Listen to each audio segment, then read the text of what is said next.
Jean-Georges, Bonjour. tout le monde est présent pour dimanche, j'ai l'impression. Oui, tout le monde est disponible. Il y a Enzo qui va jouer avec l'équipe réserve, donc moi il ne sera pas avec nous, mais sauf ça, tout le monde est disponible. Georges, bonjour. Évidemment, la question que tout le monde se pose, c'est comment le travail va s'organiser avec le coach qui sera en tribune. Qu'est-ce que vous avez prévu?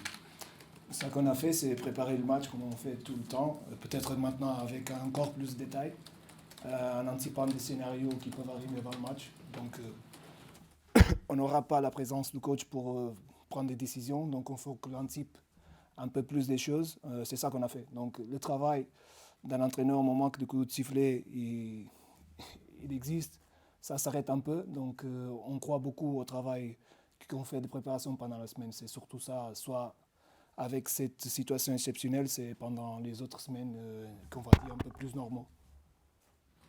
Ça veut dire que vous aurez, coach, aucun lien avec Paolo pendant la... Normalement, là, l'interdiction, on va la respecter. Quand vous dites on a anticipé les scénarios, ça sous-entend le coaching, par exemple, si vous êtes mené, si vous êtes pas mené.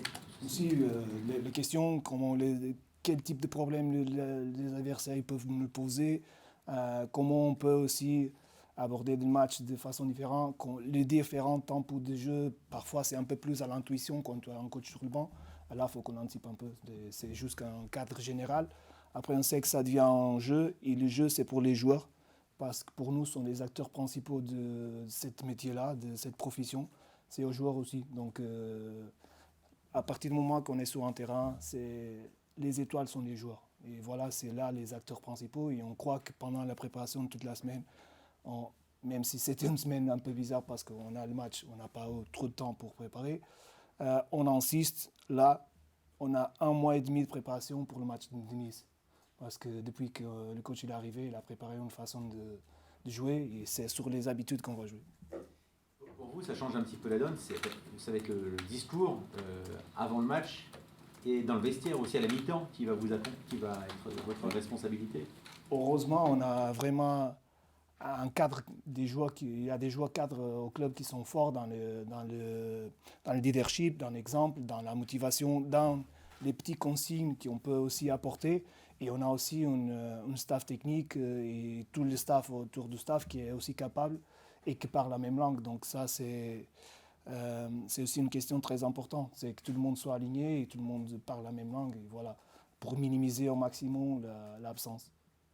Est-ce que vous trouvez des vertus à cette situation? Et on parle beaucoup du côté mur sacré que ça génère. Je ne sais pas s'il y a une conséquence, je pense aussi. Mais il y a des épisodes qui étaient très, très touchants à Bucarest. Je ne parle pas que du premier but, de la célébration à la fin. Je parle aussi, par exemple, d'un truc qui était un peu moins visible pour tout le monde, que c'était par exemple la fête qu'il y avait au vestiaire et même avant l'entrée de Paul. C'est vraiment quelque chose qui nous a passé des signaux qui ont dit la santé, la union, on l'a. Donc ça, c'est la base. Après, il faut préparer le match. Il faut s'appuyer là-dessus pour surperformer encore plus. Donc si c'est un moment je ne sais pas. Ça que je sais, c'est que depuis longtemps, je suis là depuis quelques mois, c'est peut-être la première fois que j'ai senti vraiment la joie de la victoire et de la gloire dans un vestiaire. On a vraiment fêté la victoire, mais aussi le fait de Paul être présent aussi, avoir l'opportunité de jouer. La raison, la motivation extra d'être tous derrière le coach. Donc ça, je pense que dans l'ensemble, ça nous a donné, ça doit aussi nous alimenter jusqu'à la fin de saison. C'est vraiment un match qui compte double dans la course au podium, qui semble quasi éliminatoire pour l'OL en cas de défaite, mais qui peut enclencher une dynamique en cas de victoire. Comment vous voyez ce... On peut dire qu'il y a un match important, mais quand il reste encore une dizaine de matchs, il n'y a pas de matchs décisifs. Ce sont des matchs vraiment très importants. Et depuis qu'on est arrivé, on joue les matchs comme des finaux. Donc tous les matchs ils sont importants. L'objectif, peu importe où, et peu importe la compétition, sera toujours avoir une belle performance, penser aux 3 points et venir de Nice avec une position dans laquelle on sait déjà qu'on peut gagner 2 points sur Monaco, et c'est déjà une chose aussi. Donc c'est là dans le sens qu'on va affronter le match, c'est se rapprocher encore plus là-haut et nous réaffirmer dans la course, qui est notre course, c'est la course européenne. Concrètement, comment ça va se passer? À quel moment Paolo va vous quitter et à quel moment il va revenir dans le jeu? Comment c'est prévu tout ça, presque minute par minute? En termes de détails, honnêtement, je ne sais pas. On a les habitudes que peut-être ils vont changer dans le moment qu'on sort de l'hôtel, parce que normalement on fait la réunion au vestiaire et ça on va le changer parce qu'on n'aura pas la présence de Paolo. Et pour l'instant on est en train de réfléchir, même si ça c'est un sujet très important pour vous, on a quand même des sujets plus importants que comment on va s'organiser. Le plus important pour nous, c'est comment on va rentrer sur le terrain pour y préparer une équipe pour gagner un match. Donc là, ce sont des détails de préparation avant, après, qu'on va régler peut-être cet après-midi. On va parler, on a déjà avancé un peu, mais en détail, on ne sait pas quand est-ce qu'il nous va quitter. Normalement, il va rentrer en bus et en avion avec nous, donc c'est sûr qu'il va être avec nous à ce moment-là. Après, les autres détails, on ne sait pas trop encore. Vous dites au départ de l'hôtel, on va changer un petit peu les habitudes. Ça veut dire aussi qu'il pourrait avoir un discours, une causerie, une première partie de causerie en tout cas à l'hôtel avant que vous partiez. Normalement, je pense qu'il peut dormir à l'hôtel avec les joueurs. Il n'est pas sanctionné pour ça. Il peut manger avec les joueurs. Et c'est une solution pour avoir encore un moment dans lequel il peut, comme on fait habituellement, ils vont faire une réunion le matin. Et on peut avoir peut-être des autres moments dans lesquels on peut profiter pour passer un peu plus d'informations pour les joueurs, plus de contact entre les coachs et les joueurs. Vous avez un long parcours d'entraîneur assistant, beaucoup à l'étranger. Vous avez un peu voyagé dans des pays exotiques, la Libye, les Émirats, l'Iran, je crois aussi. Qu'est-ce que vous a apporté cette expérience? Parce qu'on passe pas du assistant et numéro 1, c'est un petit peu différent. Donc comment vous voyez cette évolution? Moi, je trouve que là, je pense que vous avez touché dans la plus grande richesse de ma carrière. C'est la diversité des gens que j'ai croisés. Quand on regarde un vestiaire, la multiculturalité, c'est vraiment quelque chose qui est vraiment présent. Et quand tu as la chance, comme j'ai eu à l'âge de 25 ans, parti en Libye, à l'époque, encore avec Kadhafi dans le pouvoir, et après, sans Kadhafi, ça a changé le même pays. Donc, ce n'est pas le même pays, même si c'est les mêmes gens. Ça donne surtout une sensibilité très grande, que c'est très important pour vous et pour moi, quand on travaille avec des personnes, avec des hommes. Et ça, tu comprends que les gens, ils sont tous différents, et que les cultures aussi fait que les gens soient légèrement différents, même si on est tous des êtres humains. Donc, je pense que la plasticité et la capacité d'adaptation, c'est ça qui m'a apporté cette diversité d'expériences. Les langues, les habitudes, comment gérer le ramadan pendant une situation, par exemple, c'est une situation qui maintenant, c'est trop présent. Comment relativiser aussi les croyances des joueurs. Quand un joueur il arrive dans un club, s'il arrive à l'âge de 25 ans, on sait qu'il a déjà au minimum 10 ans, que dans sa tête, dans son corps, il a dedans quelque chose qui représente ça, qui est le vrai foot pour lui. Et à nous de partir de lui. Moi, cette expérience, le coach, tout notre staff, il a un peu cette expérience internationale. On travaille avec des joueurs et on doit partir du joueur pour le faire venir où on veut et pas le forcer forcément dans partie de ça. On est très strict dans les choses parce que finalement c'est dans la confluence entre les choses. Et quand tu travailles dans le confort entre guillemets, c'est pas le confort d'être tranquille, c'est le confort d'être dans le sens des habitudes des joueurs. Peut-être tout va plus vite dans le sens d'avoir un collectif plus performant.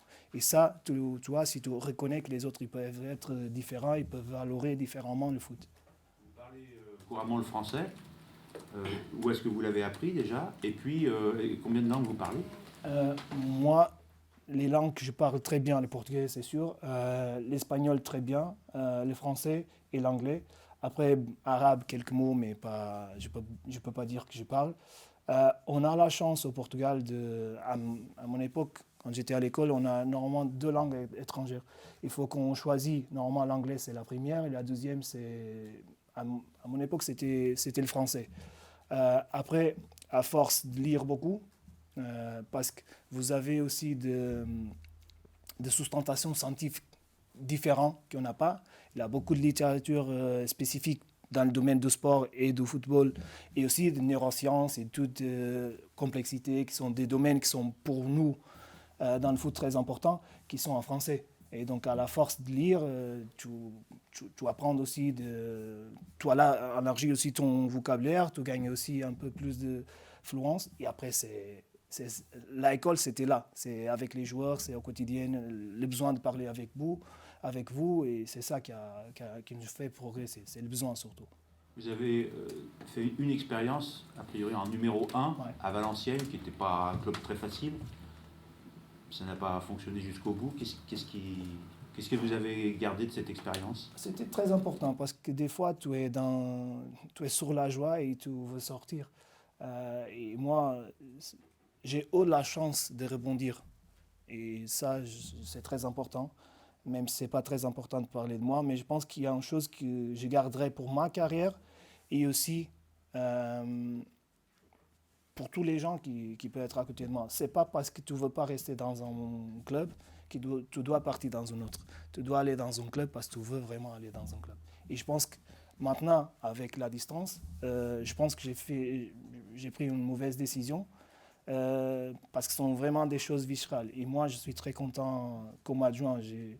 Ça que j'aime vraiment, c'est être avec les joueurs. Et je peux être content et je peux être réalisé, on va dire, comme assistant ou comme entraîneur principal. Et toute cette polémique qu'il y a autour d'un entraîneur principal, quand tu es à mon poste, tu ne l'as pas. Donc ça, tu lâches beaucoup. Vous seriez tenté un jour, plus tard, de refaire numéro 1? Ce n'est pas un objectif de carrière. Ce sont des choses que, depuis tout ça, on a compris. Et je pense que le plus important, nous, les joueurs, tout le monde qui a besoin de performer, parce que vraiment, on est sur la performance, le plus important, c'est de gagner. Quand on gagne un titre à Lille, la saison d'après, il faut gagner le premier match. Et si tu fais un match nul, même si tu gagnes les trophées de champion, tout le monde dit « est-ce que vous êtes en vacances ?» Donc, dans la vie de foot, c'est comme ça. C'est se préparer. Et après, on dit souvent, on sait que la rivière, elle est toujours là, mais la même eau, elle passe qu'une fois. Si tu es prêt, et si tu sens que c'est le moment, tu pars. Si tu préfères rester tranquille, tu resteras. Georges, quel regard vous portez sur le football que propose Nice? C'est vraiment une dynamique très intéressante. Je pense que Francaise, il a fait pour l'instant, il fait un très bon travail à Nice. Il a réussi à mettre l'énergie qu'il avait un peu à Lens dans un club qui est un peu plus différent dans le style.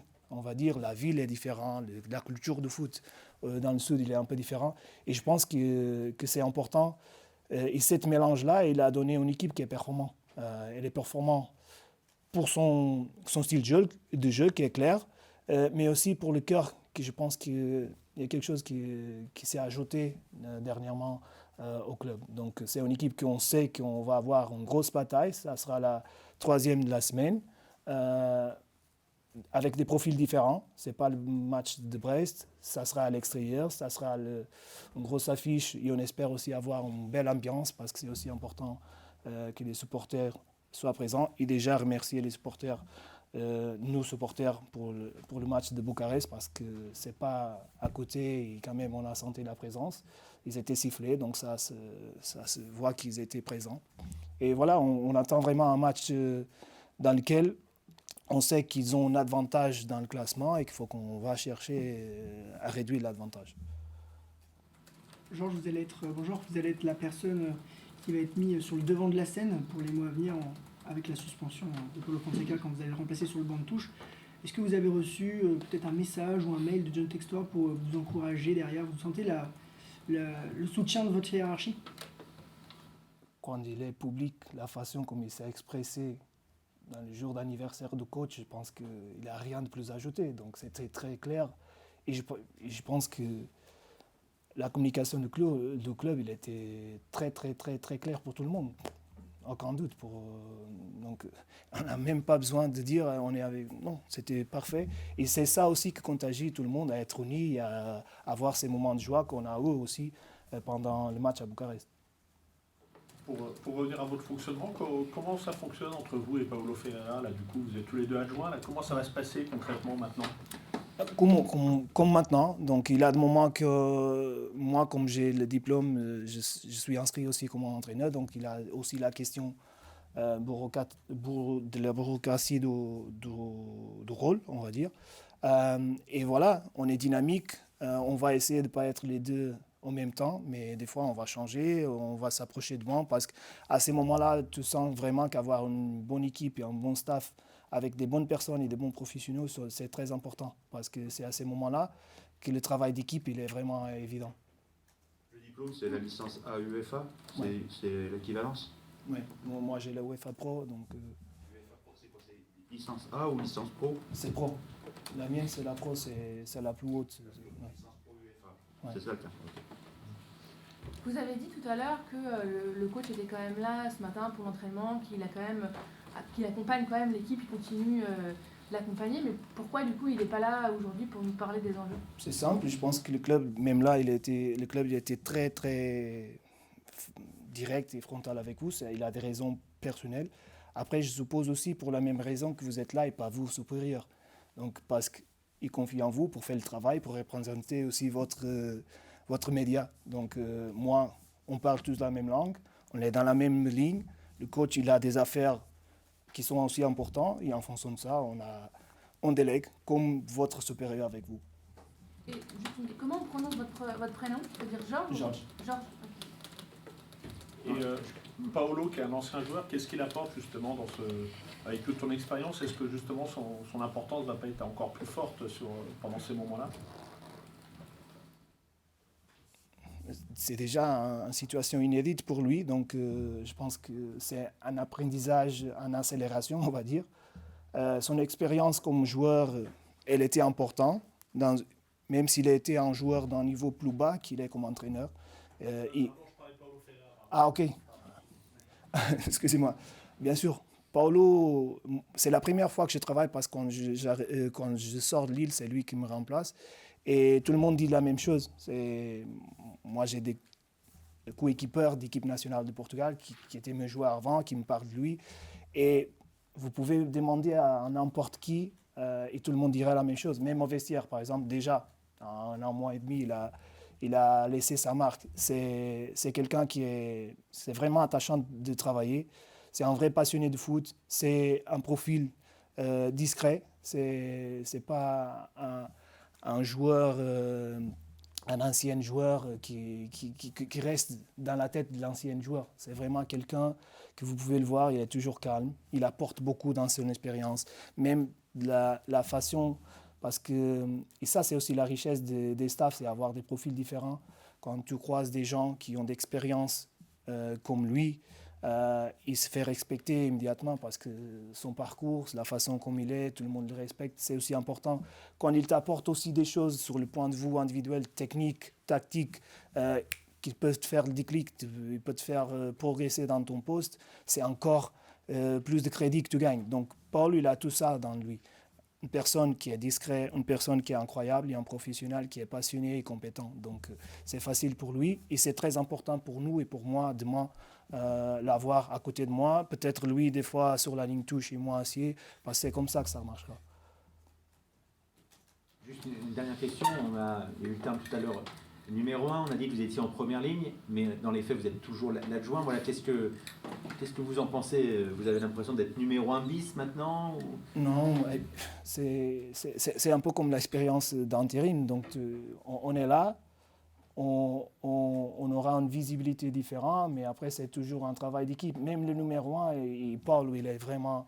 C'est la première des choses qu'il vous avait dit quand vous avez demandé comment ça se va passer. Il dit, je fais beaucoup de confiance, j'ai un staff qui est compétent. Et donc c'est dans ce sens-là qu'on se dit, ça peut être moi, ça peut être Tony, l'entraîneur de gardien, ça peut être Paulo Morin, ça peut être Paulo Freire, peu importe qui soit là, on va être là pour vraiment passer les consignes et pour aussi énergiser l'équipe, c'est là besoin, pour calmer l'équipe aussi. Mais c'est surtout dire que peu importe qui est là, le plus important c'est qu'on n'est pas tout seul. Vous n'avez pas le droit à l'erreur, parce que là, pour le coup, prendre un carton rouge, ça pourrait commencer à devenir embêtant. Est-ce que vous allez essayer vraiment d'être hyper calme, un peu plus que vous l'êtes d'habitude ou... Oui, on va essayer parce qu'on a compris que les choses sont comme ça. Ce n'est pas par hasard qu'on aura demain 2 entraîneurs adjoints sur le banc de touche. Donc, il faut qu'on se calme. Il faut qu'on comprenne que des fois, il y a des arbitres qui ont pas dialogué, comme par exemple à Bucarest, il y a des autres qui sont un peu plus fermés. Il faut qu'on s'adapte, les styles, et c'est surtout se concentrer. Le plus important, c'est pas qu'on se concentre dans les choses qu'on ne maîtrise pas. Ça qu'on maîtrise, c'est nos joueurs, c'est comment on veut jouer, c'est comment on va s'entraîner, comment on va préparer le match. Ça, c'est le cœur de notre travail. C'est là qu'on doit se focaliser. Après, il faut laisser toutes les polémiques qui sont là. Ça ne jouera pas, ça ne marquera pas le but. Donc, ça doit nous servir d'union encore plus. Ok. Merci, Jean. Merci.